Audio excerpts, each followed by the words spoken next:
Is it a bad thing to impose minimum wage? Do we push people out of the workforce? Do we make them unproductive? Do we push them out of society?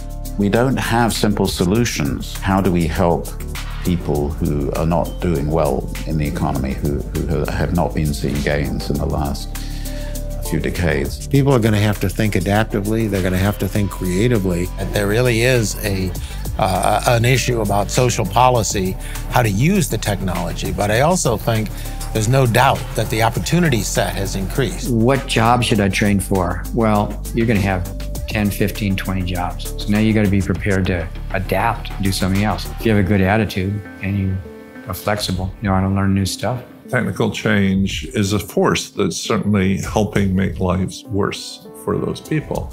But then it's up to the government or the people or politics to deal with that. It's clear that the technical progress is posing problems that need to be solved. It's inevitable that we essentially think about training and education, workforce preparation, and so forth, that allows workers to essentially have what are called transferable skills. When you're my age, computers are likely to be different. They're going to use quantum computing. And that's a different technology.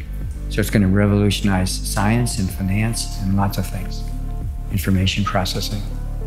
One of the most important things that one can do as a researcher is to ask a good question. So I wonder whether computers are going to be able to ask questions, ask the right questions. There's no such thing as data without theory, and that applies to big data as well. It's no answer. Big data is like higher resolution through microscopes or telescopes or something. You can just split things up in more ways than you ever could before. So what you hope is that new technologies tilt the balance so that good guys who want to start businesses and workers who want to work in productive, safe places, that they get the upper hand and force the government to be reorganized. Countries have debated this idea of universal basic income.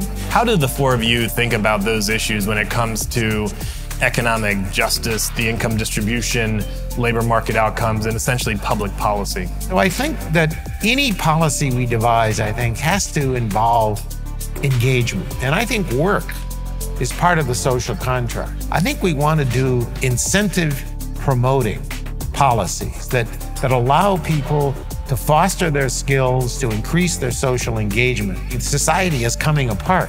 What we really want to do is kind of bring it together. And I think we should be willing, as members of society, to use our tax dollars to do that. And I don't think we should put the burden on firms. When you put a constraint on a firm, I would argue, and much evidence supports, that something has to give. It turns out that that something isn't necessarily employment. And it could be passed on, for example, into prices. If the people at the top are getting rich legitimately, I have no problem with it at all. But if they're actually causing the people at the bottom to do badly, I have a big problem with it. Enormous corporate power is transferring resources from poor people to rich people. And we're not talking about a competitive market anymore, or anything that looks like a competitive market, but a place in which people are using market power to extract resources. I was just curious about what the rich are stealing from the poor and how they're doing it. Think of our healthcare system. They're stealing $1 trillion a year from the rest of us. That's all being funneled up to device manufacturers, hospital owners, the doctors who run those hospitals, consolidation in the hospital industry. The prices have been rising much faster than inflation. Never underestimate the power of people to circumvent laws, to essentially exploit things for their own advantage. Laws that don't, and regulations and environments that don't build that in, really will fail. But there is, in my view, a misperception of the younger generation that they're insular. We've seen an interesting set of global policies get reconsidered. Multilateralism is seeming to be heavily questioned, at least in the United States, but also abroad. So where in the globe, where do the four of you think the biggest economic questions, issues, problems, opportunities exist? We want to design globalization better so that that potential of helping everyone actually turns into the reality of helping everyone. People want protection from steel, inefficient U.S. steel manufacturers, and there are efficient steel manufacturers who are not asking for this. They want protection, and guess who doesn't want protection? A bunch of American manufacturing companies that use steel and want high-quality steel at a low price. There's a sort of loss of faith in liberal democracy and a feeling that maybe that's not going to deliver what we want, which I think is very dangerous, very disturbing. When you have a very confusing political environment, it's not clear that anything good is going to happen. Among many Americans, there's a great fear of China as the great giant. The view is we're not going to have fair trade with the Chinese.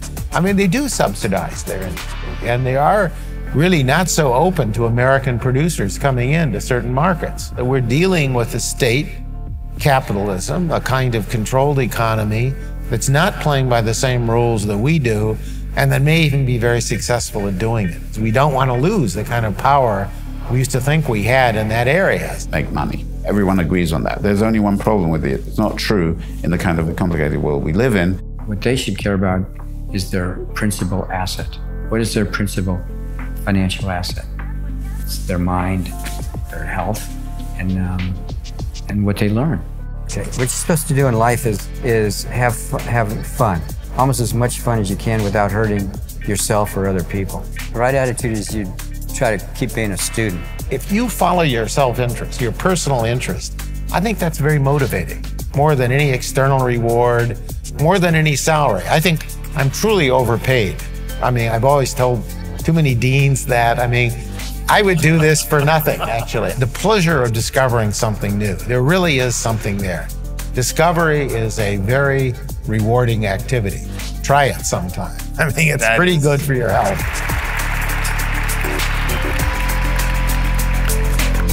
It motivates you to come back to what you do and just, work harder and learn more. Illumination. You don't really get the chance to watch for Nobel Laureates discuss, so that was very, very interesting. There's so much progress that can be made if we listen to guys like the people on stage today.